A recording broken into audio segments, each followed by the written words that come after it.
in my chair late at night, watching crime unfold under the pale moonlight. From the darkest corners, stories unfold. True crime jewels, she's brash and she is bold. On the YouTube screen, we're digging deep into the mysteries that never sleep. From missing kids in Tennessee to angry husbands named Barry. True crime's calling and we're taking the time. So grab a seat, don't miss a beat. This True Crime Jewels got what you need. All right, everybody. I'm not going to do this big, long introduction and the big music and all that jazz. All right, we're just going to jump right in because I don't have much time.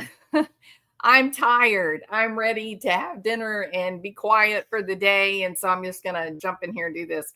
The Karen Reed trial, she is basically, this is a retrial. And after the previous trial several months ago ended in a mistrial or a hung jury, there is now some evidence I think should exonerate her, because I can't think of any other explanation. And here's what it is. There's a great deal of curiosity. I did see some people having this discussion. I think it was on Peter Tragos's channel, and they were having this discussion about that Alan Jackson, he's a shyster, and he's just been able to interject all of this reasonable doubt. And I'm thinking, reasonable, how do you make up reasonable doubt? Like, how do you invent it, right? And it's not one or two things. There's a lot. For example, I have recently learned in the last 24 hours that I think Allie McCabe and her friend, Colin Albert? Is that right? That's curious. I'm having because her car was not there. And then the plow driver who swears there's no body in the yard on the sidewalk. The next thing he does, he's trying to decide, should I go back down that same street again? And he sees the car now where it wasn't before. And I keep saying to myself, there is no coincidence in true crime. If you agree with that statement, put a 1. There is no coincidence. And I'm having a really hard time reconciling how you've got these two kids, one of them admittedly drinking, who does seem to have a bit of an alcohol problem and anger problem. How is it? And he lied. He bald-faced lied on the stand. I can see when someone's lying. He's lying. He lied about his knuckles. You don't fall. You don't slip and trip and say, "Oh, I know. I'm going to land on the tops of my." What does that even look like? Like, what's the physics of slipping on ice and landing on your knuckles? You can't do it, can you? So he did. He totally lied. And I'm not saying that they did it. That's not what I'm saying. I'm saying, why in the hell is everyone lying? That's what I'm saying. I don't think that these two 20-something-year-old kids that are clearly under duress and not telling the truth on the witness stand, I'm not saying that they hurt him or that they did anything. However, what I am saying is this. They came to the house at the same time that Karen Reed is leaving, and John O'Keefe was supposedly lying in the front yard dying. And then you had all their friends leaving the house and no one sees him. Come on. That is just not real. It's just simply not possible. So then we find out that John O'Keefe has some very curious shoes. Now, ladies, I want you to do me a favor. And Martin, I want you to do this for yourself. I want you to stop and ask yourself, how many men in the past, let's say 10 days, has handled your husband's shoes? And what is the context for such a curious thing? Like, do his coworkers come in and say, my goodness, your wife bought you a delicious pair of shoes. Would you mind if I tried them on? No, that would never happen. How do 5 men put their DNA on another man's shoes? Martin, help us out here, buddy. How did such a thing happen? You would not believe the mental gymnastics that I have been going through trying to figure out where a man would pick up the DNA of 5 other men. Okay, maybe one, right? Maybe one. Maybe, for example, maybe you go to the gym and your bag is sitting there with your tennis shoes and somebody needs to sit down. And so they pick your stuff up and move it. Okay, I'm good with that. No trouble. I can get it. 5 men? And in what context would you have 5 different men touching the shoes of another man? I'm really waiting for answers on this because I know what I think. What do you think, Martin? What's the context that you would have a group of men touching another guy's shoes?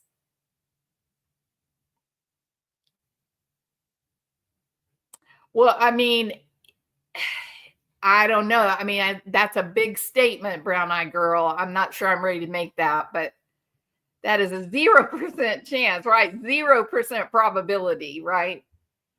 I can think of one, Martin. What if they're having a beat down? What if it is 5 men against one? And the one guy is on the ground and he's trying to get away from the 5 that are in the process of beating him up, and he's kicking at them. And then they decide to pick him up and carry him out, and they got to pick his shoes up off the floor. Do you see what you see?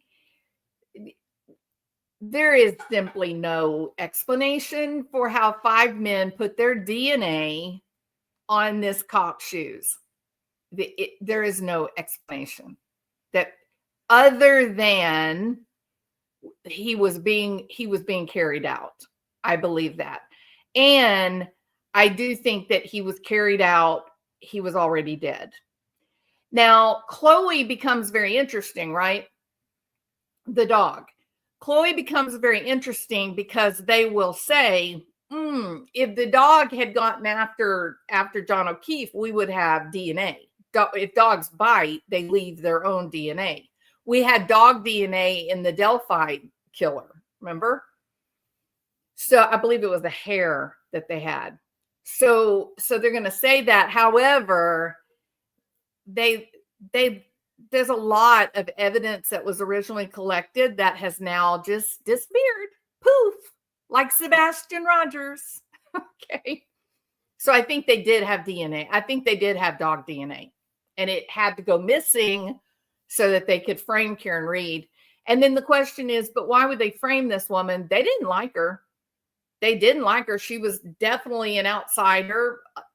These people had John O'Keefe and his friends were very close, and Karen Reed was the outsider, and they didn't like her at all.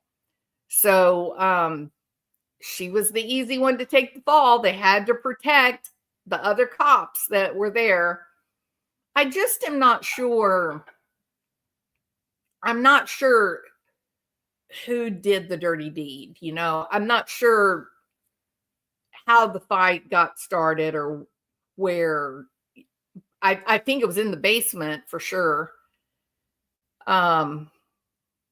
Maybe he was being obnoxious because he was so drunk. Maybe they were angry, you know, because one of the guys was trying to fool around with Karen. And so it's just a lot, but in no way does the narrative that Karen Reed got upset. They ran around all day together.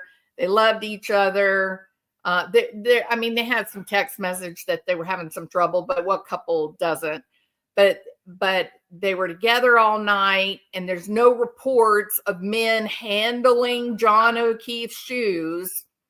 What other explanation that you get the DNA of 5 men on his shoes than there was a fight? What other explanation is there? And I'm open to hearing it for sure. It's possible John O'Keefe did not go into the house and something happened outside. Maybe he bumped into Higgins or Brian and an altercation happened. The dog jumped on JOK and the mayhem. I think for sure, Perry, that if the dog's owners had gotten into an altercation with John O'Keefe, there's little doubt that the dog would have gotten excited and gotten involved as well. And I do think that the cop, it's likely, this is a big German Shepherd, right?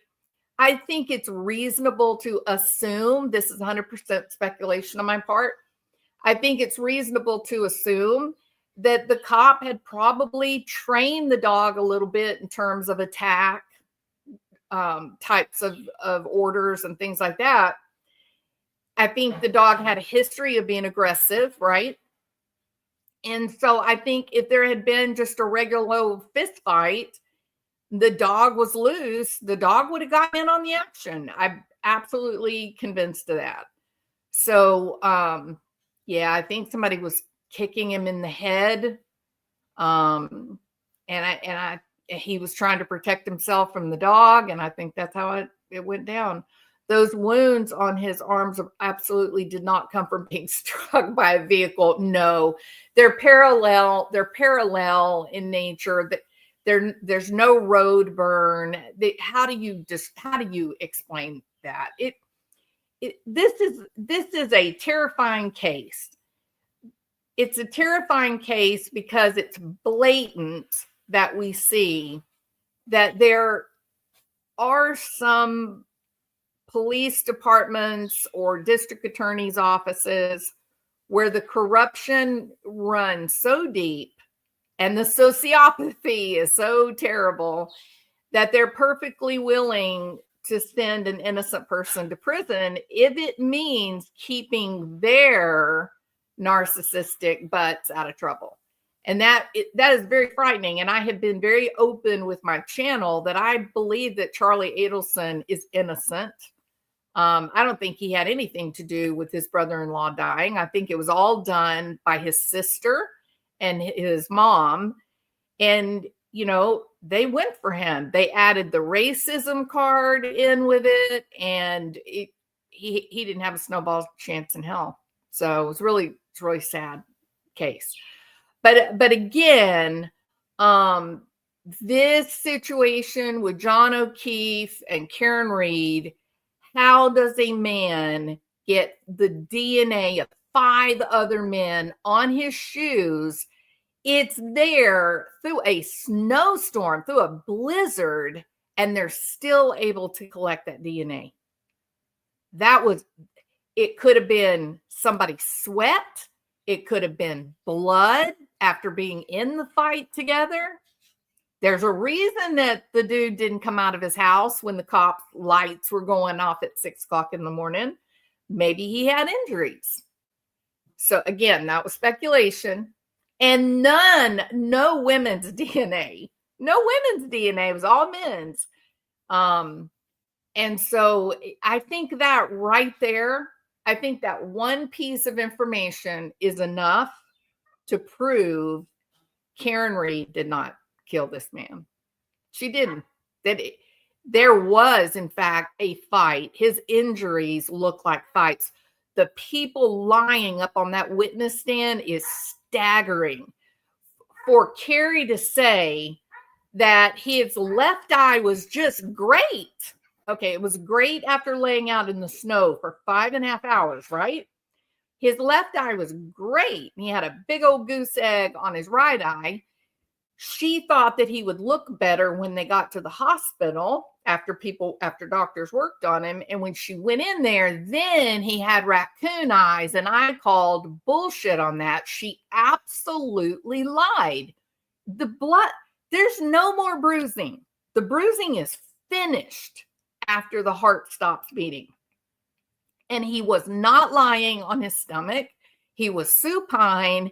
And that means the blood was settling toward his back and his buttocks, period. So the lies, she even went as far as to say that there was a trail of blood. Okay, Carrie, 6 hours in the snow, 6 hours in a blizzard? Are you sure? So there's so much lying that it's terrifying what these people are doing. It is terrifying, but it's real. It's happening to Karen Reed. It happened to Charlie Adelson. And I think there are some people that think that Brian Kohberger is getting railroaded. I'm not willing to say that yet. But there's some curious things in that case. But he did buy the K-bar. So I don't know where I stand yet with Kohberger. I haven't come to a decision on that yet. But this one with Karen Reed, 5 men's DNA on his shoes. Come on, y'all. That all by itself. How do you explain it? You can't. That was a very interesting comment from Carrie about the trail of blood. Was she questioned on it on cross? It's a mess, Perry. It is a mess. Truly. All right. So, let's see if there was anything that I want these daily kind of reactions. I want them to be very specific. I do think that Carrie definitely could be charged with perjury. Her lies are blatant, right? And the impeachment was so extreme that you could almost hear mic drop, booyah.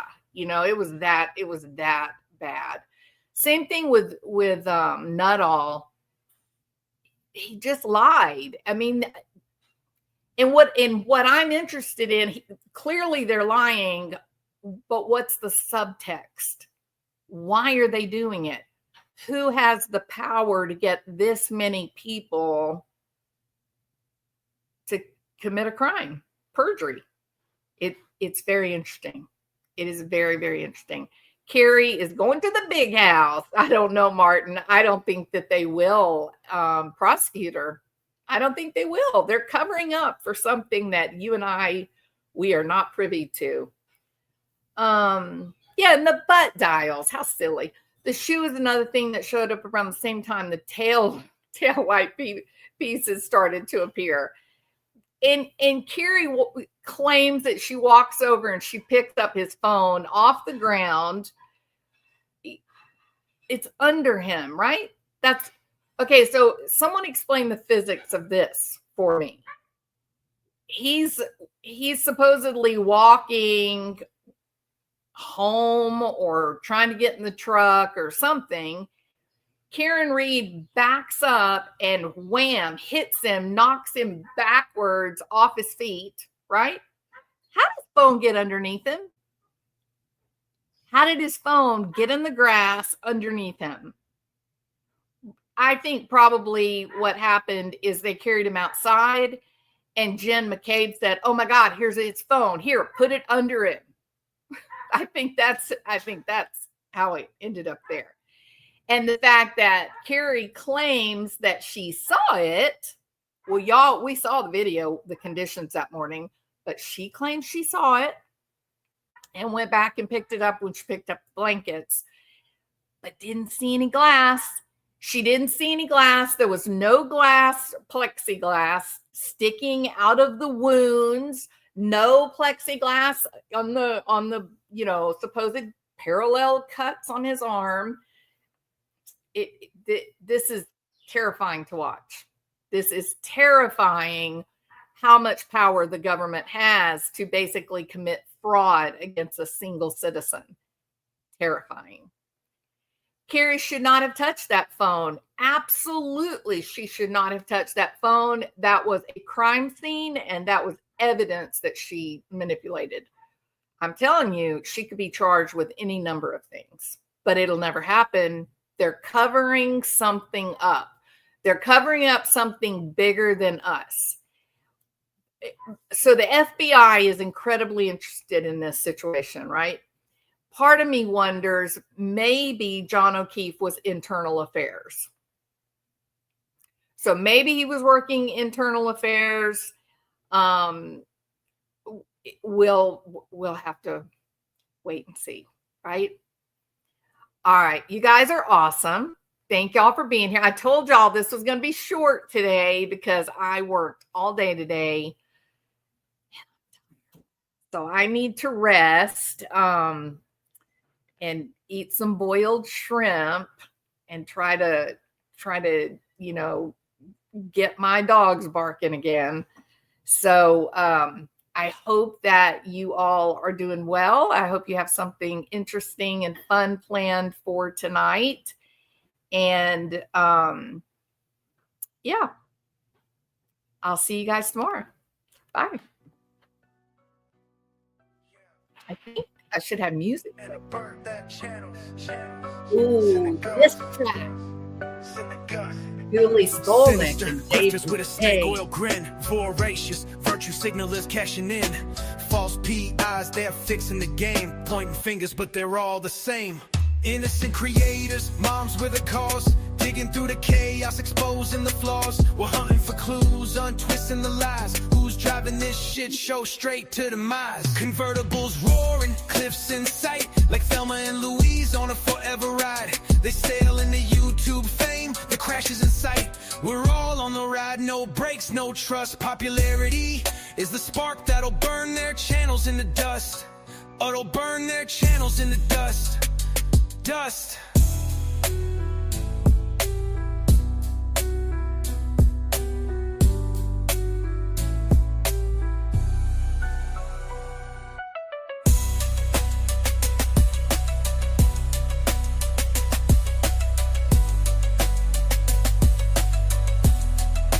Spark that'll burn their channels into dust. Spark that'll burn their channels into dust.